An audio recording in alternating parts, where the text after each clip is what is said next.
As of 2:40 p.m., moderate to heavy rain showers with lightning and strong winds due to thunderstorms are expected over Bohol, Lubok, Sevilla, Sikatuna, Loay, within 1 to 2 hours. The above conditions are being experienced in Bohol, San Miguel, Pilar, Bilar, which may persist within 1 to 2 hours and may affect nearby areas. Asahan pa rin ang mga pag-ulan sa bandang hapon at gabi sa iba pang bahagi ng Northern Luzon lalo na sa Mindanao area. Dulot yan ng localized thunderstorm. Sa ngayon wala pang namumuong sama ng panahon pero inaasahan sa susunod na linggo o bago matapos ang buwan ng November hanggang unang linggo ng December. May isang low pressure area ang mabubuo sa karagatan ng Pasipiko ayon sa Pag-asa at papasok sa Philippine Area Race Possibility at kung mabubuo ito, at magiging isang ganap na bagyo. Ito ay bibigyan ng local name na K-Robin. Inaasahang maapektuhan ng nasabing bagyo ang Southern Luzon, Visayas at Mindanao. Magiging maaliwalas ang lagay ng panahon ngayong araw sa malaking bahagi ng bansa.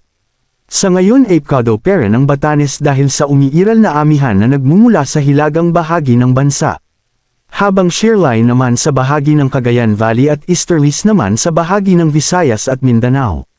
Asahan pa rin ang minsang maulap na call upon sa ibang bahagi ng bansa particular sa Mimaropa, Calabarzon, Eastern Samar, Davao Region at Metro Manila, posible ang biglaang buhos ng ulan sa bandang hapon at gabi.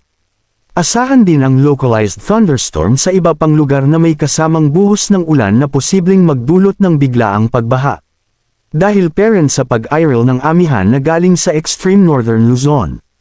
Delikado at lubhang manganib sa maliit na mangingisda ang pumalaot sa parteng hilaga particular sa Batanes, Babuyan Island, Cagayan at Ilocos Norte.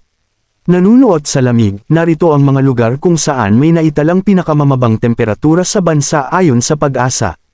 Baguio 16.5 degrees Celsius. Tanay 19.4 degrees Celsius. Basco Batanes 21.7 degrees Celsius. Tuguegarao 22.6 degrees Celsius. Quezon City, 24.4 degrees Celsius. Light to moderate rain sa Northern Luzon, Aurora, Visayas at Mindanao. Samantala sa nakalipas na 24 na oras nagapapakawala pa rin ng tubig ang mga dam sa Luzon. 2 gate sa Ambuklaw Dam sa Benguet ang nakabukas habang tig-1 gate naman ang binuksan sa Binga at Magat Dam. Ginawa ang pagpapalabas ng yubog sa dam dahil na rin sa sobrang ulan ang binuhos ng mga nakaraang mga bagyo. Moderate rain showers with lightning and strong winds are expected over #Northern Samar, Victoria, Lavezares, Allen, San Antonio, Capul and San Isidro, within the next 1 to 2 hours. The above conditions are being experienced in #Northern Samar, Loc de Vega, Mondragon, Mapanas, Gamay, Lapinig and Catubig, which may persist within 1 to 2 hours and may affect nearby areas. Moderate to heavy rain showers with lightning and strong winds due to thunderstorms are expected over Palawan, Quezon, Rizal, and nearby areas within 1 to 2 hours.